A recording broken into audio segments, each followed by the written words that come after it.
Greetings, everybody. Kevin Thomas from On Point Dogs, coming to you live today from the high desert in San Bernardino County, north of the Los Angeles Forest. I'm at Pro-Tech Dogs with the master himself. Traveled 3,000 miles to study at the foot of the master. I'm talking about none other than Mark Ferrassi. He's one of the most important voices in the dog world today, and we're going to be chopping it up for a little while. So I've been doing a lot of it, and now I'm trying to get into this fall of the hand with it. Nope. Yeah. Good.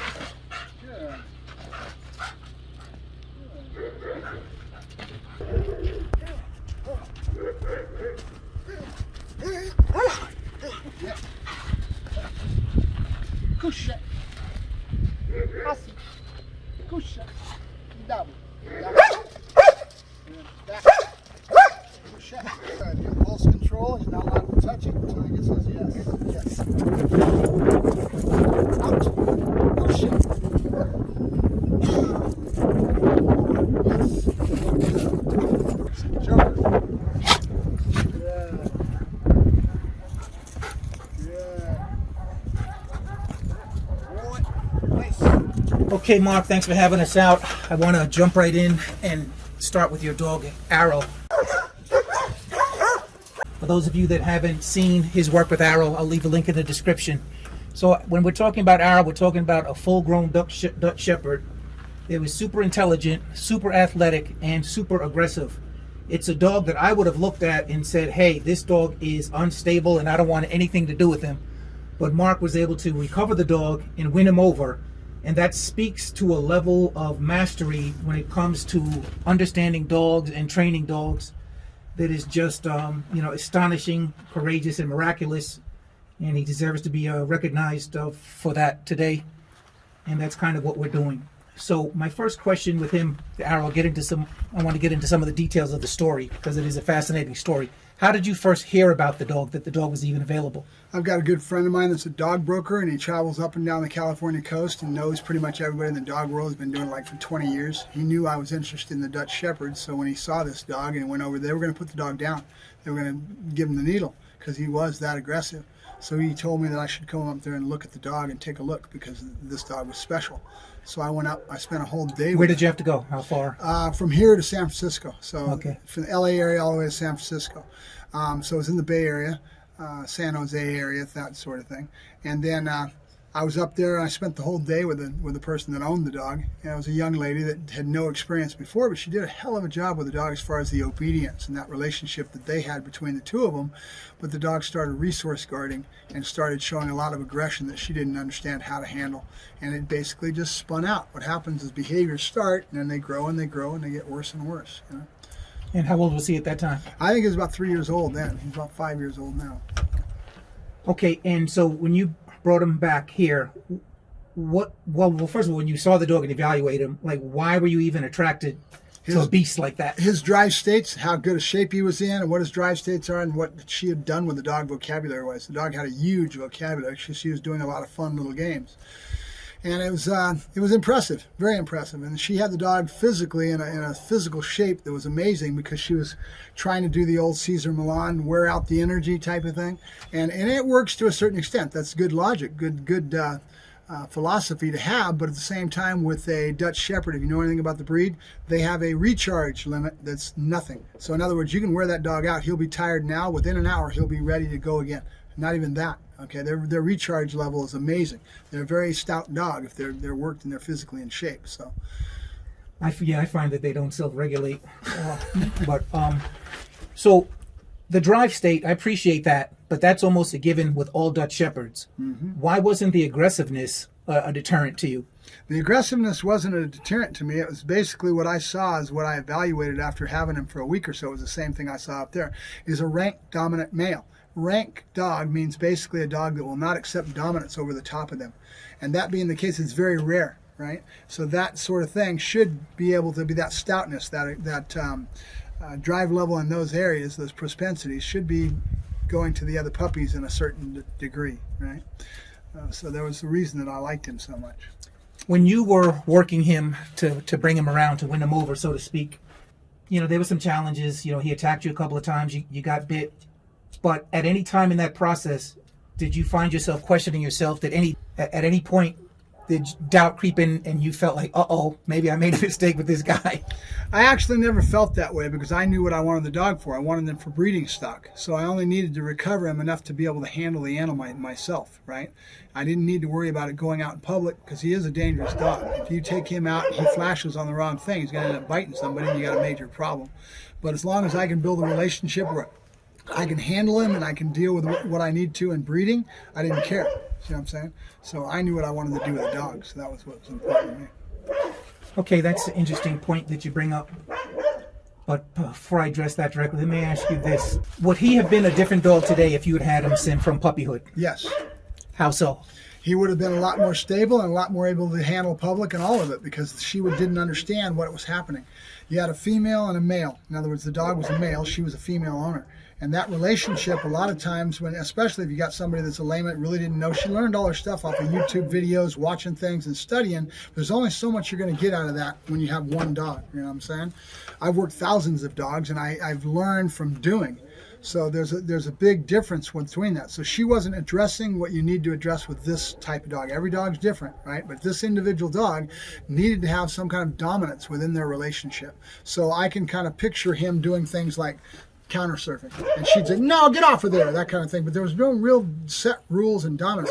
You need to handle that when the dog's young. You can't do it when the dog matures into it and you've never really addressed that dominance coming from the animal in your relationship.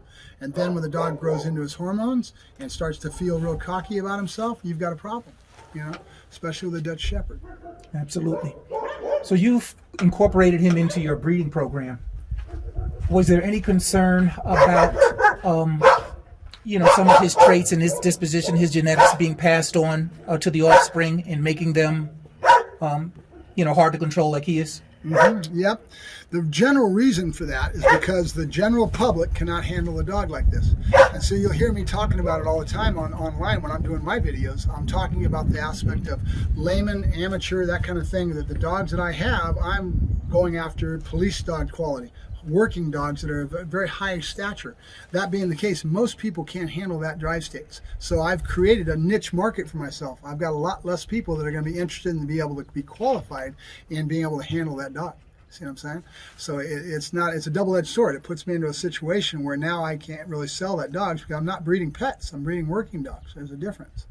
Gotcha. So let's talk about two of his children then. We have Buddy, who's a male, and then we have Aurora, who's a female from different litter, but they're both brother and sister, and they're both the children of Aero. So how would you compare his temperament to theirs? Aero's temperament to theirs? To his children, right? It's a lot of the same thing. They've got an edge, right? They've got an edge that can make them not reliable. If you don't know what you're doing, you don't raise them the right way. You know, that drive state is it's on edge. But think about it, the military. If they want the dog to go out and bite somebody at a distance, they want the dog to be able to follow through and drive through in a stature that's a lot more than the civilian public would need. You know? Okay. So how were they different from him? From him? Right.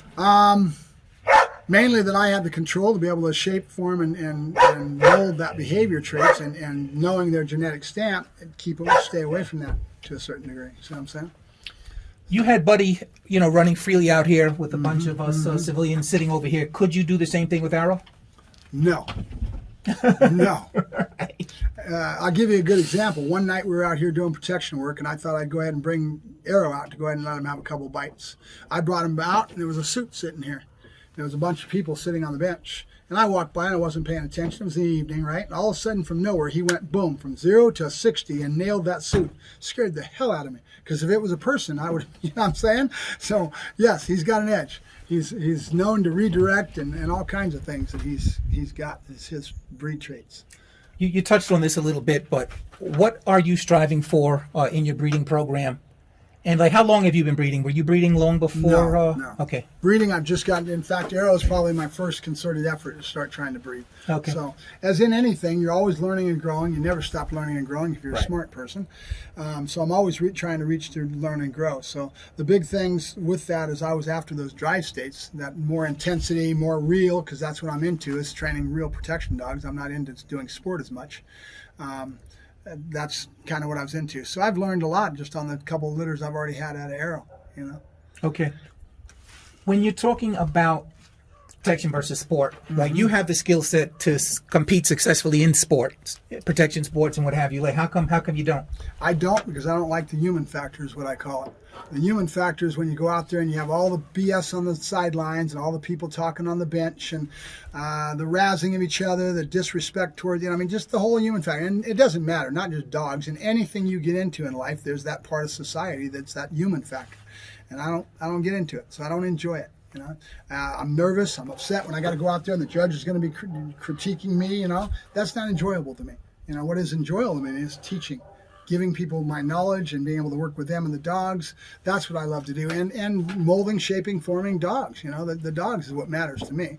And then educating my customers. That's important. But to compete, to feed my ego, to get a trophy, I'm not into it. You know. That's just me, you know. And I don't begrudge any of the guys that are out there that want to do that. That's part of a lifestyle. It's part of our society, if you think about it. Most kids get raised in sports of all types. They do baseball, football, whatever they may be, but they're being raised by parents that push them towards this. And they learn to compete. They learn to handle all that. I didn't do that, you know. So. Yeah, that's interesting. With the competition sports, the few times that I've competed, like I didn't care if my dog won or lost, but I just did it because I knew it would be fun for the dog. Mm-hmm. I've been a world-class athlete in 2 different sports, so I'm not living vicariously through my dogs. But because I'm pretty much, you know, on an island when it comes to, you know, dog training and stuff. You know, like the first time I competed, I didn't know what the standard was. I just trained the dog to my standard. Right. And it turned out to be good enough that we took, you know, first place in obedience. Oh, good. So, in your opinion, what makes a good protection dog? What qualities are you looking for? I want a dog that's stable, well-developed, to be able to take any place I go, and it's friendly and fine. I don't want an area guard dog. I'm not looking for viciousness. I'm looking for stability, right? And then he has to understand his job with the right conditioning to understand how to do his job and have the intensity to follow through and take a man down. I don't want a dog to just be a bluff dog. And there's a lot of dogs out there that's all they're going to do is bark behind the fence, right? It's not what I'm looking for. I'm looking for a dog that can actually follow through the fight, can handle that drive-through on the fighting side. And are you confident that Aero's the type of dog that will chase a man down, bite him, bring him down, and then tear his ass out the frame? No. No, that's not. I'm really not, because he didn't get raised with all that. You know, his propensities are basically because he got raised the wrong way, along with a lot of his genetic stamp. But he never got trained to do that. Believe it or not, dogs are not naturally affinity. They don't have any real drive to go after a man. It has to be conditioned, you know. You have to condition these behaviors to get the dog to do the job. Yeah, the dog doesn't do this naturally, right? Right, they have to look at a human being as a prey item. Right. Very good.